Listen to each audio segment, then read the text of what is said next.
everyone, and welcome to the Batcave here on theStream.tv. Although today it looks a little bit more like we're coming to you from Crime Alley.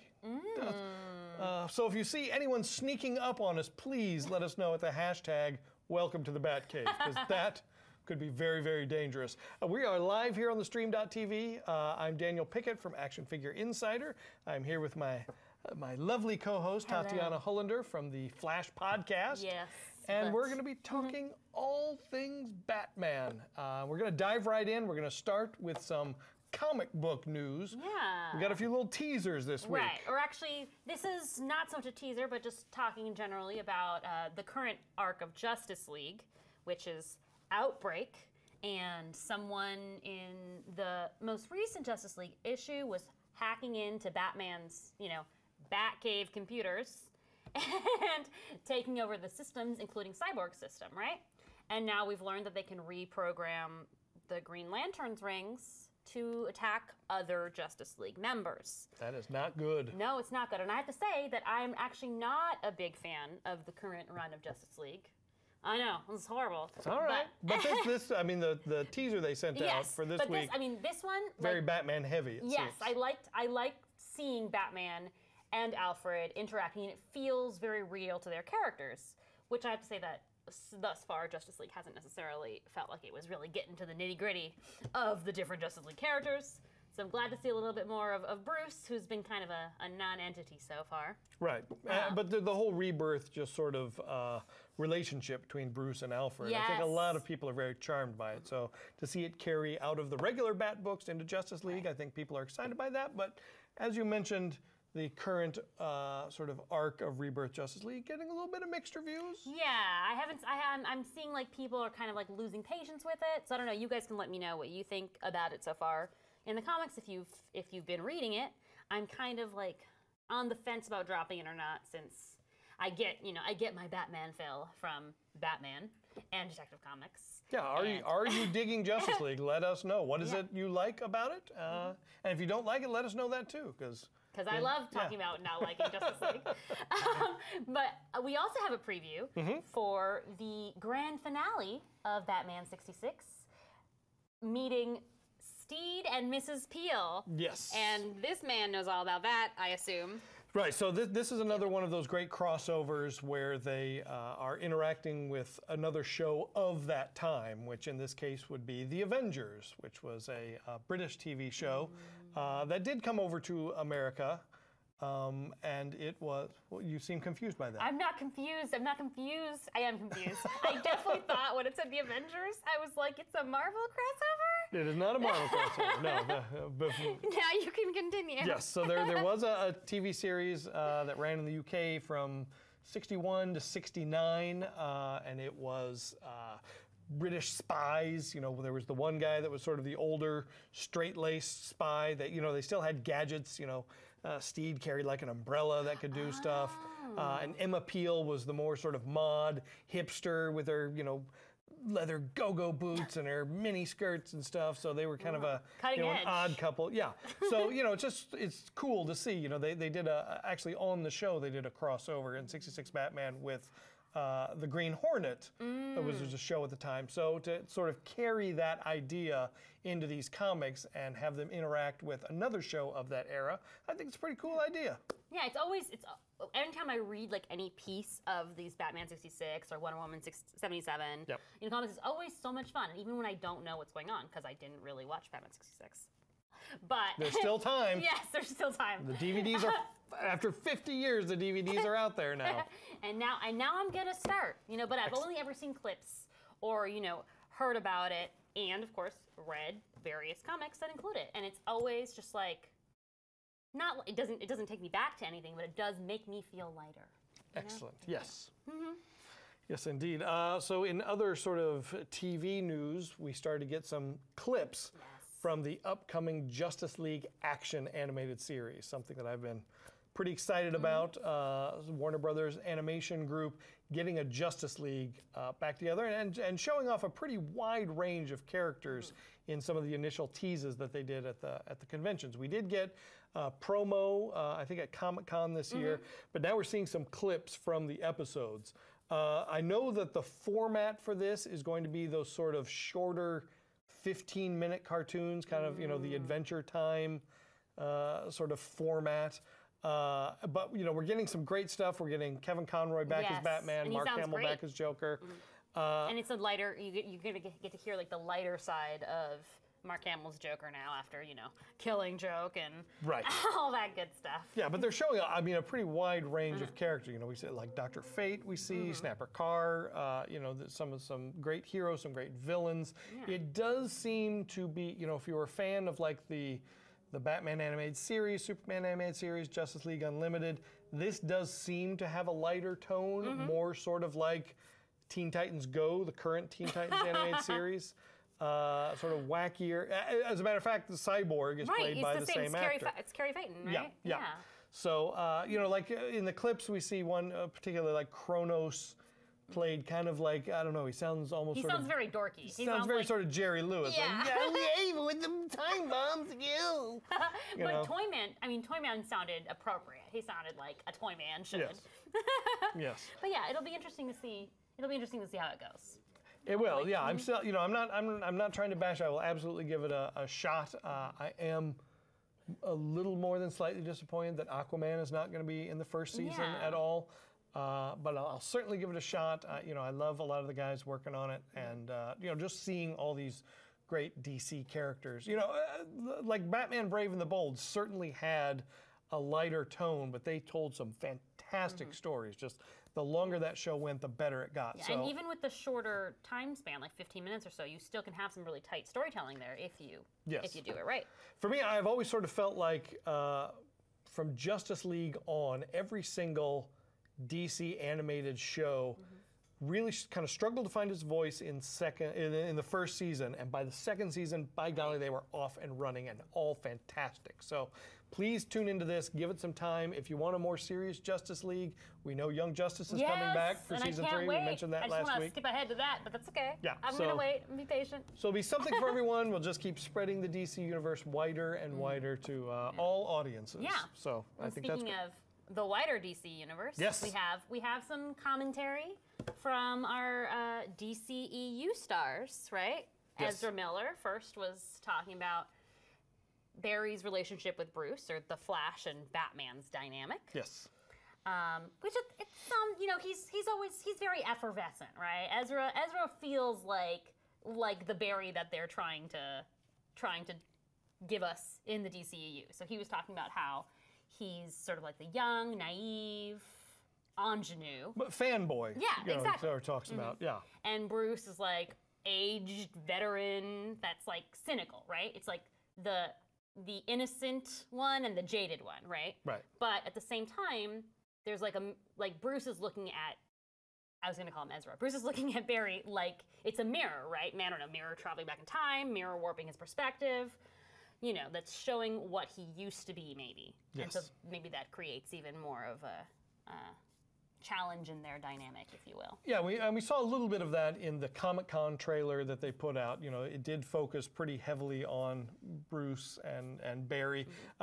We know that they are trying to make the Flash really the comic relief in the dark universe that is Zack Snyder's DCU. But I did hear today, we didn't even get to talk about this ahead of time, I guess the new DC All Access came out today, and there were hints that there may be a new Justice League trailer coming soon. Oh, well, that's exciting. Yes. Yeah, I hope we get to see a little bit more of the different personalities of our heroes. Indeed, yes.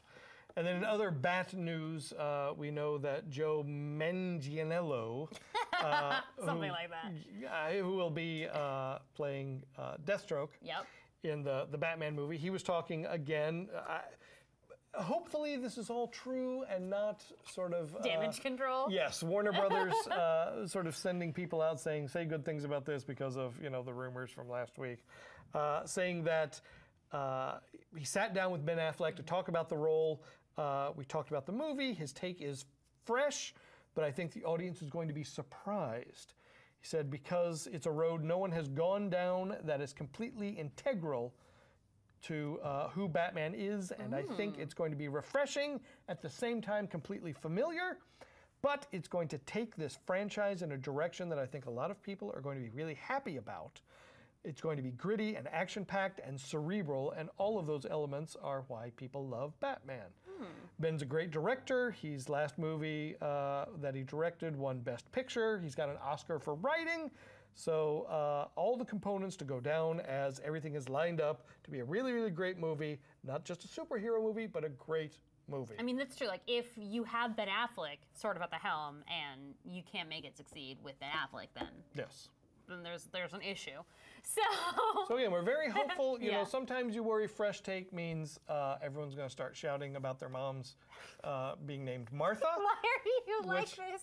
I'm saying they really thought they were onto something that's there, true, that's and we true. all went, huh? And I like the idea of cerebral, because I think that a lot of what people, the greater audience, misses out on is that Batman is literally a detective, Yes, right? we don't get to see that very So, much yeah. in motion pictures anyway. Right. So hopefully we're gonna focus on that aspect, and I just hope that cerebral doesn't mean going over the heads of audience members like me who don't understand the plot of the movie anymore. Right. So we gotta strike a balance. So Strike a I know it balance. sounds like we're being a little snarky here, but I'm very personally, longtime Batman fan, very hopeful for this movie. And I You know, love Joe Manganiello. So Yes. you know what? If he wants to tell me that Ben Affleck is doing a great job and this movie's gonna be awesome, then I'm gonna believe it until proven otherwise. Exactly. Yes. So something else you found out I about just this. dug up. You dug yeah. up this week. Talk a little bit about the Seth Rogen project. So I don't know if you guys know Seth Rogen. He's kind of a cool guy. We've heard of him. His He's latest, pretty the fun. Sausage Party, Yeah. that is out on DVD now. His latest film. So he and Evan Goldberg, another pretty funny guy, Yes. have gathered together to. They're selling a comedy, it's sort of like a Batman parody, to Fox and ABC right now is who I think they're like peddling it to, if you will. So this ABC series follows a young couple struggling with married life and the fact that one of them is a member of the Illuminati. Meanwhile, so that's one project, ABC. And then the Fox project, which is again these two guys, Goldberg and Rogen, Yes. follows an ambitious MIT graduate who gets a job working for a Steve Jobs-esque tech genius, only to learn he is also a vigilante superhero by night, forcing her to become the Alfred to his Batman. I was gonna say, like, it's kind of the Lucius to his Batman. Right, yes. But that's okay. Yep. So, I don't know. What do you think about it's like a superhero comedy, but it's not specifically Batman. It's not trademarked, right? I think So- they would do well not to put it on Monday nights up against Gotham, because if we get like a Batman thing from this show before we get Batman in Gotham, People are gonna riot. there's going to be riot. You think there's Riot is- rioting in the streets now? Just wait if that happens. So put it on, Wednesday, somewhere down the line. Yeah, but I mean, it's gonna be fun to see a different take on it because of course, you can go a lot. You can cast a wider net Yeah. with that when it's not actually following any strict canon. Right. Yeah, we can see some sort of fun. We've seen like Super Mansion that the Robot Chicken guys do. We've seen, the Tick is back on Amazon. So there's some fun to be had in the superhero genre. Yeah. So there's room enough in the tights for everyone. So once that Yeah. shows up, we'll give it a try. We'll see how reminds that me, goes. NBC's Powerless hasn't started yet, right? I don't believe or it did has. it start? Because I saw the pilot at Comic-Con and it was great. And that's another one that's like, it's DC, but there isn't like a specific superhero that's following. Like they're making up their own superheroes and villains for it, but Right. it's supposed to be set in the DC universe. So check that out when it happens, if it hasn't happened yet. But it looked really awesome. Now moving on into the realm of toys and collectibles. Yes, that's your arena. Yes, it is. Coming this week. Very excited about this from a fan perspective, but concerned about it from where the heck am I going to put this thing? The gang at DC Collectibles is coming out with their second vehicle in their Batman the Animated Series line, and it is the Batwing. And I've seen this thing in person, and it is about the size of a 3-year-old child. It's, and it's very pointy, because it's being sold in the direct market. They don't have to, nub off all the edges like something from mass wow. market. So it looks like it does on the show. It's got all the points and pins and It's got opening canopy. You can put 2 figures inside of it. It's got landing gear. It's got lights in the cockpit. If you got the Batmobile that they did last year, you know that was just a spot-on example of what the vehicles look like from the show. So now we're getting this Bat Wing. How much does that cost? It's going to be a little pricey. I think it's in the $140, $150 range. Yeah. But gorgeous, gorgeous piece. We got to see it in person at Comic-Con, and just recently DC Collectibles on their Facebook page put up an unboxing video of an actual production sample of it. Oh, cool. Yeah. Very nice, very nice. You get to see Jim and Kevin unboxing one of those. So that's very cool. And then next, we're going back to 66 Batman once again. Woo! Diamond Select Toys. They've really been knocking stuff out of the park with the Batman licenses that they have. Coming anytime now, they have a bank that is the Shakespeare bust from 66 Batman that you flip up. That's coming soon, but they just solicited in the new issue of previews a Bat phone bank. So you get the red phone, not the one that sat on Commissioner Gordon's desk, but the one that was down in the Batcave that, you know, the receiver looks like a bat. So it's got, you know, it's got the little cord. It does. I haven't seen if you can actually take the does receiver. it work? Because that's what. I mean, you're not going to be able to make a call on it, but I assume you'd be able to pick up the receiver and put it to your head and say, "Yes, Commissioner, what do you need?"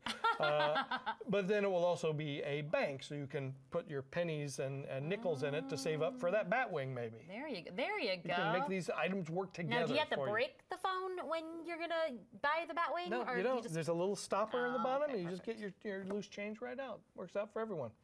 So yeah, I'm very excited about that. They do a dynamite job making these replicas that then can also, you know, they're not just replicas. They can be a bank too. Yeah. They're multifunctional, which is dynamite. Jakks Pacific, another fine toy company, they started announcing some of their holiday lineup toys, and they've been doing these big figs, which are anywhere from like 18 to 25 inch, but then they also do a really jumbo scale 48 inch. So this is actually taller than a 3-year-old. You may have seen some of that. They did like a Darth Vader and a couple of stormtroopers. Now there's going to be a Batman one for that. So, but the Batman can't fit in your Batwing. He absolutely will not fit in that Batwing, but you can put him in your car and get in the carpool lane, perhaps, because he's just that. I mean, it's 48 inches. That's a big. That's like a big Batman. It's like what? That's like 4 feet, right? Yes, that's like that is correct. It's a small person. It is. Yeah. So you know, it's got. They usually have between 5 and 9 points of articulation. So yeah, they're very, very cool. That should be coming soon, so in case you want to put that in your Batcave.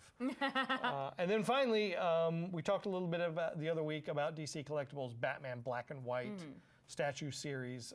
Also coming this week to comic shops is the latest in the Black and White series, which will be Frank Quietly art of the Damian Wayne Robin. I was gonna say, when I saw the picture, I was like, "That's Damian Wayne." It absolutely I know is. that. Yeah. So you know, you would think that Frank Quietly would be a tricky artist to capture in 3 dimensions, but he looks really good. They really did a bang up job. Yeah. So again, like I said, that we've got probably, I think, 50 Batmen in the line, and they're finally starting to branch out into some Robins, some Nightwing, some Jokers, and some Harley Quinn. You can definitely, you can have enough Batman. You eventually might want to get some other characters. That's right. So they are doing that in that black and white format, and he just looks dynamite, and that's coming to your comic shop this week. Go look for it. Ask for it by name. I might even get my Damian. I don't know. I really like it. I really liked it. Pretty cool. Yeah. Yes. So in fan news. Yeah, we have some great cosplay from a professional cosplayer named Julian Checkley. And he had some great photos done of his amazing Batman cosplay by Camel Kroczak. There you go. I beg your pardon. But yeah, so he decided to create a costume based on the most underappreciated of the Batman Arkham games, Batman Arkham Origins. Pretty cool. So yeah, if you're into the if you're into those Arkham games, those VR games, then you should you should definitely recognize this costume. But like you can see like how detailed this suit looks. Like it's crazy. Like there's like I don't know. I want to say articulation, but it looks like you could really like move around and fight in it, right? And it was 3D printed, right? Yeah, it's 3D. It's 3D printed, and in fact, it's like not just the pieces, but they also like apply the paint, I guess, like over it, right? Like once it's even like on him. Plus, he also designed like different. What are the word for weapons, objects? Gadgets. Thank you. Yes. Gadgets, weapons, Bat like things. Bat things. He decided on operating an actual fireball gauntlet. Sweet. Yeah, he has batarangs because of course, and a risk computer that plays a sonar ping. Oh, just like in the game. Exactly, like in the game. Oh, that's very cool. Yeah. So that's pretty cool. They've got more pictures. You know, like you can just look up Julian Checkley, and I'm sure you'll see like look at like that like cinematography going on too. Like there's like Batman in sunset. Batman's like fighting on the bridge. Like yeah. Dear Santa, I would like a fireball gauntlet for Christmas. I've been very good, sent. There you go. See? And now Santa will bring you that, hopefully. Or steal it from Julian. Oh, no, don't steal his. Have the elves make a new one. Come on. I wonder, I don't know, like it said, I wonder if they would sell it, though. Maybe. Well, it's already in the computer. Yeah. You can print out a couple more. There you go, exactly. How much would that cost? With or without the actual fireballs included? Well, you want the fireball. I do want the fireballs. So I don't know. Maybe fireballs are sold separately. There you go. Provide your own next fireball Christmas. fuel. I don't know.